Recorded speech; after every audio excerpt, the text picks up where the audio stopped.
আপনারা তো সবসময় আমার কমেন্টে অনেক কিছুই কমেন্ট করেন, এটার ভিডিও চাই ওইটার ভিডিও চাই, কিন্তু আজকে আমি আপনাদেরকে নারমালা হাটের একটা বিখ্যাত সিঙ্গারা দেখাবো এবং সাথে আমি আপনাদেরকে এটা দেখাবো নারমালা হাটের সব থেকে বিখ্যাত ভাজাভাজি আইটেম কোথায় পাওয়া যায়।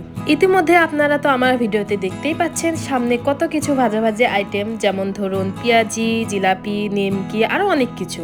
একটা কথা না বললেই না, এগুলা ভাজাভাজি আইটেম কিন্তু আপনারা হাট বার করেই পাবেন। আজকে ছিল সোমবারের হাট। সোমবারের হাটে যে মানুষ হয় না আপনারা এটা ভেবেন না, সোমবারের হাটেও মানুষ হয়, কিন্তু আজকে ছিল বৃষ্টির দিন। বৃষ্টি হওয়ার কারণে মানুষজন একটু কমই ছিল বলতে গেলে।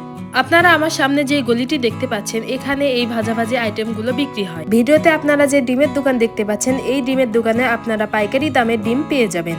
এই তো কথা বলতে বলতে আমি সেই দোকানে চলে এসেছি। এই দোকানে আপনারা ঝাল সিঙ্গারা, মিষ্টি সিঙ্গারা এবং সামোসা পেয়ে যাবেন। শুধু ভিডিও করেই না, ভিডিও করে আমি আপনাদেরকে ভেঙে খেয়ে দেখাবো এই সিঙ্গারাগুলো কেমন। প্রায় সব হাটবারে আমি এই মিষ্টি সিঙ্গারাগুলো খেয়ে থাকি। এই সিঙ্গারার দোকানে সিঙ্গারা যে শুধু খুচরা বিক্রি হয় এমন না, আপনারা যদি চান পাইকারি ভাবে কিনতে তো পাইকারি ভাবেও কিনতে পারবেন। এই দোকানে পাইকারি ভাবেও সিঙ্গারা বিক্রি করা হয়। আপনারা তো অনেকেই নারমালা হাট থেকে বাজার করেন, তো বাজার করতে এসে এই সিঙ্গারাগুলো অবশ্যই একবার হলেও ট্রাই করবেন। আমার এই দোকানে ঝাল সিঙ্গারার থেকে মিষ্টি সিঙ্গারা বেশি ভালো লাগে। সিঙ্গারা তো আমাদের কেনা শেষ, সিঙ্গারা কিনে নিয়ে আমি এখন বাসার উদ্দেশ্যে রওনা দিয়ে দিলাম। তো বাড়িতে গিয়ে আমি আপনাদের সিঙ্গারা ভেঙে খেয়ে দেখাবো যে কেমন ভিতরে। হাটের ভিতরে মানুষের ভিতরে তো আর খাওয়া যায় না, এই জন্য আমি বাড়িতে এসে ভেঙে দেখাচ্ছি আপনাদের। এই তো সিঙ্গারাটা আমি ভাঙলাম, ভিতরে দেখুন কত সুন্দর রসালো বোন দিয়ে দেওয়া।